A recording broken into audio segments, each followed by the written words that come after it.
উত্তর শাখা কর্তৃক আয়োজিত আজকের মানববন্ধনে এই সকল সাংবাদিক বন্ধু উপস্থিত হয়েছেন, সবাইকে শুভেচ্ছা জানাচ্ছি। আমরা খুব দুঃখের সাথে লক্ষ্য করছি, আমাদের দীর্ঘ 15 বছরের ফ্যাসিবাদ বিরোধী লড়াইয়ে যারা আমাদের সঙ্গে ছিলেন, সেরকম একটি ছাত্র সংগঠন বাংলাদেশ জাতীয়তাবাদী ছাত্র দল, আমাদের ফ্যাসিবাদ বিরোধী আন্দোলনের বিপক্ষে দাঁড়িয়ে যারা ফ্যাসিবাদকে সহযোগিতা করেছিল, সেই সকল কিছু সংগঠনের ফাঁদে পা দিয়েছে দীর্ঘদিন ধরে। আমরা লক্ষ্য করছি যে সংগঠনগুলো সর্বশেষ 14 দলীয় জোটের যে প্রোগ্রাম ছিল আগস্ট মাসে, সেই প্রোগ্রামে যারা সমর্থন জুগিয়েছিল তাদের ছাত্র সংগঠনের পক্ষে তারা আজকে এখন সাফাই গাইছেন। এবং সর্বশেষ আমরা কয়েকটা ঘটনা দেখেছি যেখানে ছাত্র শিবিরের কেউ জড়িত ছিল না, আমরা ছাত্র শিবিরের পক্ষ থেকে বিচার এবং গ্রেপ্তার দাবি করা সত্ত্বেও এরপরও বিভিন্ন ব্যানারে ছাত্র শিবিরের নামে সরাসরি যুক্ত করে শিবিরের নামে মিথ্যাচার করেছে।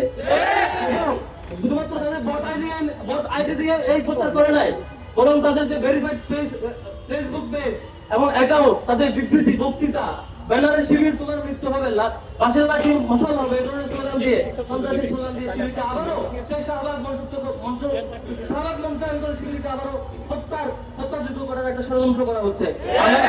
বন্ধন থেকে আজকের এই প্রোগ্রাম থেকে আমরা একটা তীব্র নিন্দা এবং প্রতিবাদ জানাচ্ছি। একই সাথে আমরা 5 আগস্টের পরে মনে করেছিলাম গত 15 বছর যারা ভিকটিম হয়েছিল ছাত্রদল, শিবির, ছাত্র শিবির সহ অন্যান্য সকল সংগঠন অন্তত এবার বুঝবে আমরা যে যেমন ভাবে ভিকটিম হয়েছিলাম অন্তত এমন আচরণ আমরা করবো না, এটুকু অন্তত আমরা বিশ্বাস করতে চেয়েছিলাম। কিন্তু গতকাল 1-2 দিনের ঘটনা দেখেন, কয়টা ঘটনা, 2 ইমান গাঁজা নিয়ে গ্রেফতার হয় ছাত্রদল নেতা। শুধু এটুকুতেই না, একজন নারীকে হুমকি দেওয়া হয়, তাকে নাকি তার সর্বোচ্চটুকু তারা দেখাবে। আবার 2জন নারী শিক্ষার্থীকে হল থেকে বের করে দেওয়ার হুমকি দেওয়া হয়। সবগুলো একদিনের ঘটনা। বৈষম্যবিরোধী ছাত্র আন্দোলন আন্দোলন করছে, আমার একজন নারীকে তাকে হেনস্থা করেছে। শুধু এইটুকু নয়, আমরা শুধুমাত্র দেখেছি ইন্টারনেট সে পর্যন্ত অসংখ্য নারীকে তারা হুমকি এবং বাজেভাবে অ্যাপ্রোচ করেছে। এরকম এই বাংলাদেশে কোন ছাত্র সংগঠনের কাছ থেকে এরকম রেসপন্স আশা করি না।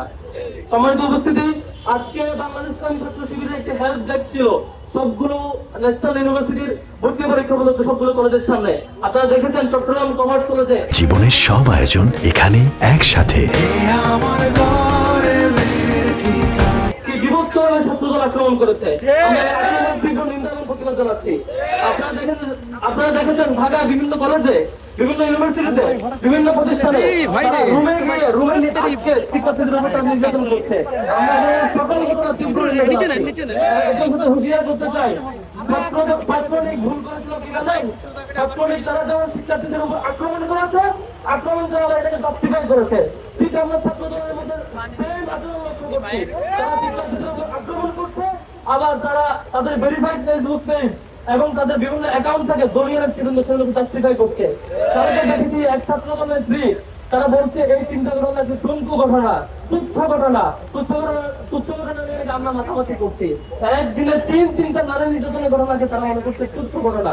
তাদের কাছে আমরা কি আশা করবো?